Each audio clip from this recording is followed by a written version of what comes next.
Okay, so we're gonna update y'all kind of on where Harper is right now, and kind of how far she's gotten from post-op. So go for it, Dylan. So we got her breathing tube out, I don't know, like a little over a week ago. Yeah, maybe 5-6 days ago. Oh, no, she had surgery. Yeah. She had a couple days. So that was nice. That's one less, and then she's had, I don't know, 90% of her lines removed. I think she's got one. Yeah, she's got one line left. Her pick line. And her calf. Yeah. Which is her last line. Other than that, she's been doing really well. She is on the CPAP machine right now. She's got kind of an issue with her right upper lobe of her lung is a little collapsed. I mean, it's not like completely closed, but it's a little collapsed, and I mean, it's nothing too big to worry about right now, but they're just, that's one of the reasons why we're still in the ICU is because of that. And once she gets over that, then we should be, you know, making our way down to the step down. Yeah. And then one other thing that, like, other than her having like one little episode of SVTs, which are whenever the electrical part of the heart kind of gets stuck, and so then her heart just starts going like this, and her heartbeat shoots up to like the 240s. And so we got her on some medicine, and that's good. And so now it's really just the lungs that we're waiting on to get better, and then the step down. Yeah, so really we've only had like 2 little setbacks, which we've been extremely blessed because it's really rare for babies that have major open heart surgery like she had, because every part of her heart was fixed. So we're really, really blessed, and we're thankful for all the prayers and texts and love that we've received from all of y'all, because this wouldn't be possible without y'all, that's for sure. So That's it. Stay tuned. Hey guys, we're gonna answer some of y'all's questions that y'all been asking us so that we can have some clarification for y'all. Okay. Ready? Yep. First question. Are there plans for future surgeries, or did this one help until she grows? So, she will have to have another surgery, but that all depends on whenever the conduit that she has is outgrown. So that could be anywhere from, I don't know, like what, a year to 3 years old? Yeah, a year to 3 years, I think. It just depends on her. So that's kind of up in the air, but at least we don't have to have the next surgery whenever she's 3 to 6 months. That one's out now. So the next question is, how long do they foresee y'all staying in the hospital right now? And then the second part of that question was she able to get any milk yet? Okay, so yes, she's gotten milk, and we give her the milk through an NG tube right now. So yes on that. And then the second part of that question, what was it again, Dylan? How long? Oh. So because this Yasui procedure was so rare, they have no data or experience or anything to back it up. So everybody just keeps telling us that they have no clue whenever we'll be out. But we think it'll be a little bit shorter than planned. All right, other question is, are y'all staying with Harper 24/7? Yes. Dylan is actually gonna leave today with my parents and go back to Lubbock to work this week, but I'll stay here the whole time. The next one is, Ashton, how are you feeling recovering from your C-section? I'm doing good. I've been walking, and I've been pretty surprised on how well recovery's been, so I've been excited.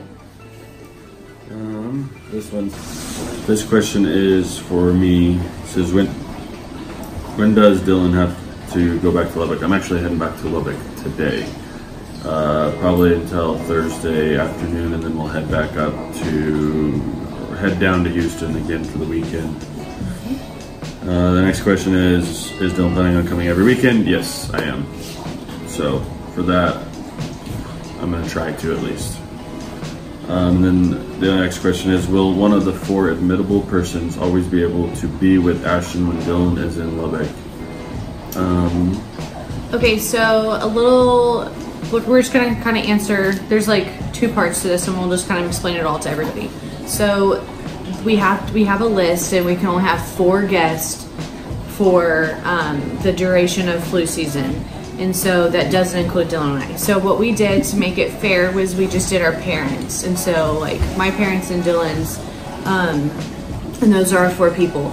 So whenever flu season's over, then that list can change. But right now it is what it is, and that way it prevents a lot of traffic from going in and out of the ICU, and it just keeps the babies as safe as possible. So it's up in the air of how long it'll be, because we don't know whenever flu season officially ends. So we'll just kind of let you know whenever that is open. The next one is, once Harper is moved out of ICU, will it be the same? Will that list be increased? We're not sure on that, but I would assume that the rules are still going to be pretty strict, just regardless. And then Dylan and I, we have kind of our own things. We just want to make sure that she's as safe as possible. We don't want her to be sick, and we just kind of hope everybody understands that. What repairs were made? So they repaired her aortic arch. They repaired the septum. So they actually added a part in the septum to make it to split the left and right ventricle. So now she has a septum. And then they rerouted the what do you call it, to the lungs. Rerouted the route to the lungs, basically, in the heart. Yeah, they got a conduit going to the lungs now. A conduit, which is what she will eventually outgrow. That will require another surgery. When do you expect Harper to be discharged? That's, like Ashton already said, it's already up in the air.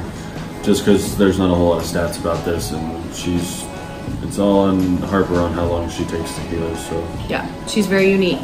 Will Harper have a machine that will do tests and send results back to Texas Children's when she's discharged? No. Yeah, she may or may not. We don't know yet. Yeah, well, because we'll see the cardiologist in Lubbock. right? Yeah. And then they'll be in contact with the doctors here in Yep. Texas Children's. So, which we'll still go to appointments down here in Houston periodically, but we'll still have a cardiologist in Houston for her. I mean, in Lubbock for her as well. This one says, will you all go back to Lubbock before the second surgery? Yes. Since now that we're not planning on her second surgery being, for a couple of years. So we will be coming back. Which I see a question that I'll kind of piggyback, which means we won't have to move to Houston. We'll be able to stay in Lubbock, which is awesome. Does Lubbock have the doctors that understand her heart defects and will be able to monitor Harper once she is living in Lubbock? Yes, we do.